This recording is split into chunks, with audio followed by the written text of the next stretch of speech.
৪১ বছর পরে সকলে মিলে আবার তত্ত্বাবধায়ক সরকারের প্রয়োজনীয়তা অনুভব করছে। একটা পিলার ছাড়া যেরকম ঘর দাঁড়িয়ে থাকা যায় না, কেয়ারটেকার গভর্নমেন্ট হলো এরকম একটা পিলার। এটিকে সরিয়ে ফেললে অবাধ নির্বাচন সম্ভব নয়, অবাধ নির্বাচন না হলে ডেমোক্রেসিও সম্ভব নয়। 13th অ্যামেন্ডমেন্ট বা তত্ত্বাবধায়ক সরকার ব্যবস্থা পুনরুজ্জীবিত হলো, ইংরেজিতে বলেছেন রিভাইভ অ্যান্ড রেস্টোর। এবং এই রিভাইভ এবং রেস্টোরটা কখন কার্যকর হবে সেটা বলেছেন subject to enforcement of article 58B and 58C।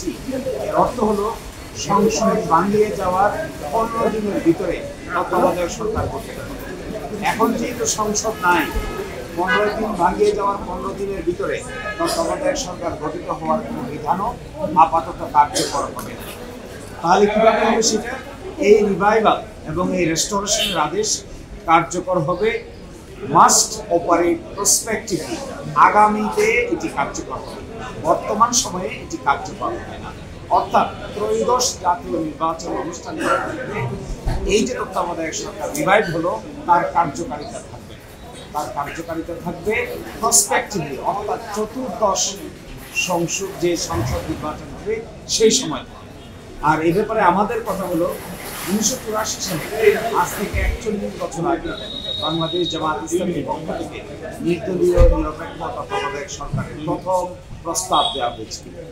এই জাতি অনেক পানি ঘোলা করেছে, অনেক অসম্মান হয়েছে, অনেক মানুষের জীবন গিয়েছে, গুম খুন, নির্বাচন ব্যবস্থা ধ্বংস হয়েছে। আমরা তখনই বলেছিলাম যে this is an inseparable twin, inextricably linked, intertwine. আমরা বলেছিলাম ডেমোক্রেসি, ফ্রি ফেয়ার নির্বাচন এবং তত্ত্বাবধায়ক সরকার ব্যবস্থা এগুলো হলো ইনসেপারেবল টুইন, একটা থেকে আরেকটাকে আলাদা করা যাবে না। আজকে 41 বছর পরে যে যাই বলুন না কেন, যে যতটুকুই ক্রেডিট নিতে চান না কেন, মূলত রাজনৈতিক দলের নেতৃবৃন্দের এই অদূরদর্শী আচরণের ফলেই জাতিকে যা খেসারত দিতে হয়েছে, এটা কনসিকুয়েন্স আকারে আমরা আদালতের সামনে তুলে ধরেছিলাম। আমরা মনে করি নির্বাচনের ক্ষেত্রে জয় এবং পরাজয় মেনে নেওয়ার মেন্টালিটি অর্জন করতে হবে। নির্বাচন অনুষ্ঠানের ক্ষেত্রে জনগণের ভোটাধিকার স্বাধীনভাবে প্রয়োগ করবে। এই ক্ষেত্রে ইফ, বাট, কিন্তু যোগ করার কোনো সুযোগ কোনো রাজনৈতিক দলেরই নেওয়া উচিত।